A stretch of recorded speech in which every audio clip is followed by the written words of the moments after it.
Utah Governor Jon Huntsman. Governor Huntsman, your campaign has been praised by moderates, but many question your ability to galvanize Republicans and energize the conservative base of the party. They're especially leery of your refusal to sign on to a no tax hike pledge. How can you reassure them tonight? I think people, Neil, are coming around to finding that I am the consistent conservative in this race. They're coming around to find that I'm not going to pander. I'm not going to contort myself into a pretzel to please any audience I'm in front of. And I'm not going to sign those silly pledges. And you know what else? I'm not going to show up at a Donald Trump debate. This nation has been downgraded. This nation is on the cusp of the third government shutdown. We have been kicked around as people. We are getting screwed as Americans. And I'm here to tell you, we're going to lead the charge in doing what must be done in addressing the two deficits we have. We have an economic deficit in this country, and it's going to shipwreck the next generation unless we can deal with it. And we have a trust deficit.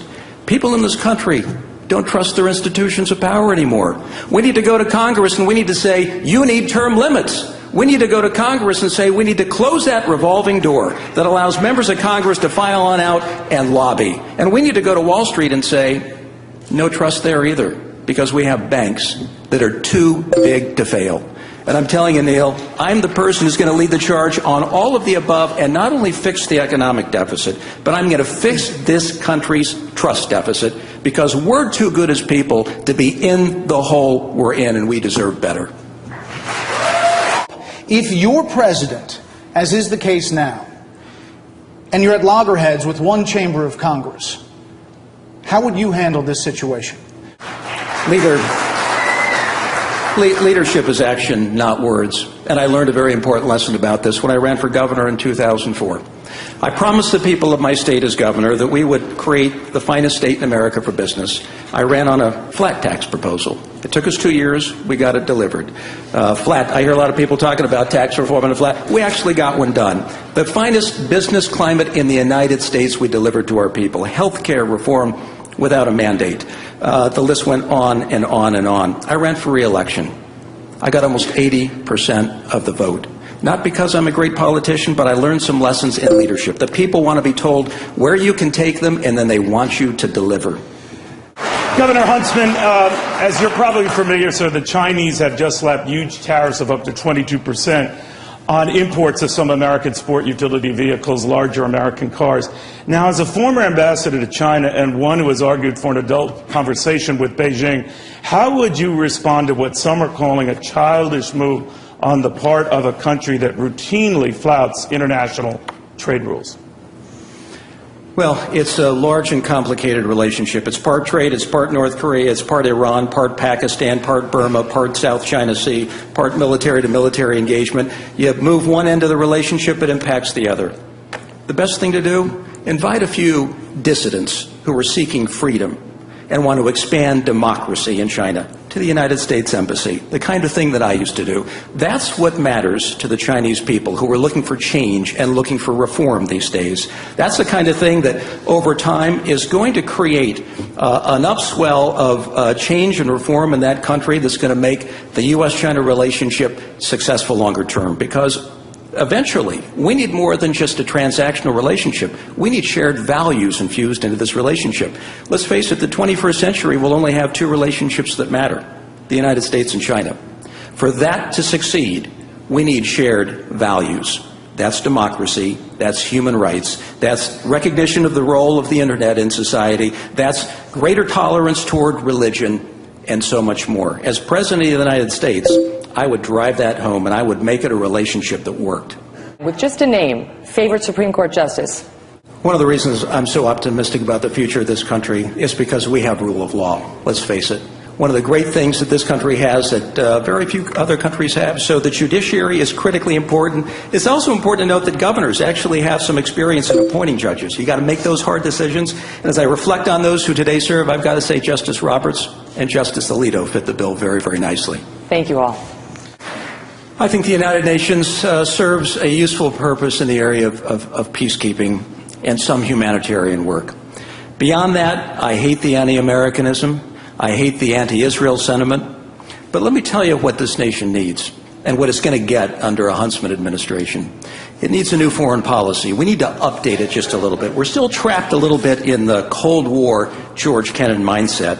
I want to make sure that first and foremost, we have a foreign policy and a national security strategy that recognizes that we have to fix our core here at home.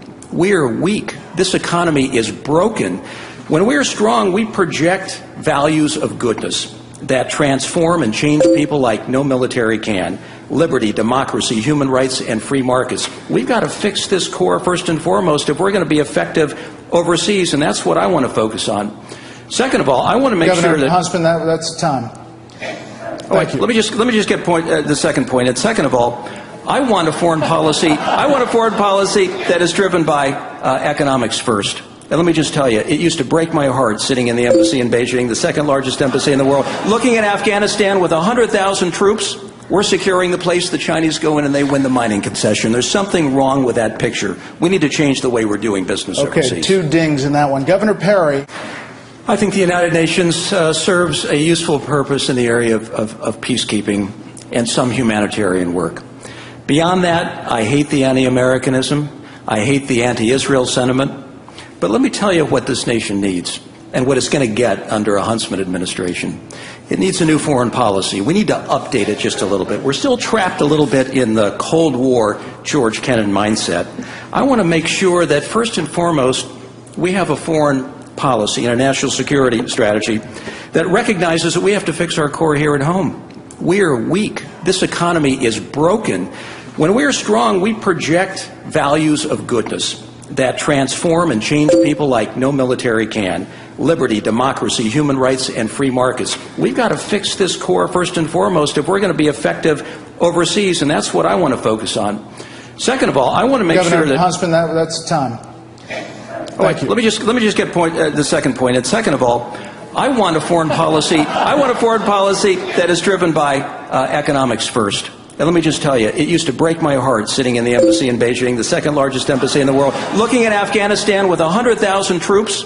We're securing the place the Chinese go in and they win the mining concession. There's something wrong with that picture. We need to change the way we're doing business overseas. Okay, 2 dings in that one. Governor Perry. Governor Huntsman, on this same issue, if you don't mind, the delay, as you've pointed out, stands to threaten thousands of jobs. In a recent speech, you said potentially up to 100,000 jobs. But the president's supporters say a rush decision could cost the environment a great deal more. What I'd like to ask you, Governor, is there any condition under which a President Huntsman would say the need to protect our land trumps the need to provide more jobs? It's always going to be a balancing act. We've got land that everybody respects and appreciates, but the job we've got to undertake as American people is to fuel our future. We have no choice. I mean, our economy has hit the wall. I want to get rid of that heroin-like addiction we have based on imported oil. $300 billion transfers every year from this country to a lot of unpredictable and relationships that are no more than transactional. In order to get to where this country needs to be, we need a relationship with Canada from which we can draw raw materials. But I also want to make sure that I'm able, as president, to disrupt the oil monopoly. There's a one-product monopoly in terms of product distribution in this country. If we're going to achieve real energy independence, we're going to have to be able to draw from a multiplicity of products like natural gas. We wake up to the reality, Neil, in this country that we have more natural gas than Saudi Arabia has oil. I say, how stupid are we? When are we going to get with the picture and start converting to transportation, converting to manufacturing, converting to electricity and power generation? It is completely within our grasp. It's going to require a president who understands that delicate balance and who's going to be able to go out with an aggressive plan toward energy independence that gets it done for this country. Governor Huntsman, a recent Fox News poll showed that 66% of voters believe that the government should allow a path to citizenship for the illegal immigrants who are already here in this country. And nearly 3/4 of Latinos agree. Given these majorities and given the growing importance of the Latino vote in the general election, does the Republican presidential candidate need to take a more moderate approach on this issue if he hopes to defeat President Obama? Well, I think the Republican candidate has to speak based on our values, the values of the Republican Party. Limited government, pro-growth. These are the things that the Hispanic and Latino populations are going to be looking for. You don't need to pander. You just need to be, we need to be who we are. But in terms of immigration and illegal immigration, this president has so screwed up this economy, nobody's coming anymore. There's nothing to come for. I mean, there's not a problem today. Just take a look at the numbers coming across. I mean, the net numbers, it was posted the other day, lowest in 4 decades. So I say, you know, we've got to secure the border, of course. We've got to deal with the 11, 12 million people who are here. But let's not lose sight of the fact that legal immigration is an engine of growth for this country. Half of the Fortune 500 companies in this country today were founded by immigrants. We have lost probably, well, our market share of travel and tourism has gone from 7% to 12% because our visa system is so screwed up in this nation. So you've got to look at the Department of Homeland Security. You've got to completely remake the way that people are moving back and forth, our H-1B visa system, how we're dealing with the movement of people, how we're dealing with immigration. This is an economic development opportunity, and we are missing it. The question is, how do you balance, on the one hand, trying to win the nomination, with, on the other hand, not weakening the eventual nominee to the point where he or she is less electable than President Obama? Down the road. Governor Huntsman. I actually worked for Ronald Reagan, and I think he would have been the first to stand up and say, debate is good. It must be respectful, and it must be rigorous. A rigorous debate will lead to greater trust. And the one thing this nation needs desperately today is heightened trust in our institutions, in our tax code, in our wars abroad, in Congress, toward Wall Street. And I'm here to tell you that this kind of debate over time is going to elevate the trust level in whomever makes it out as the nominee. That will allow us to beat Barack Obama. Thank you.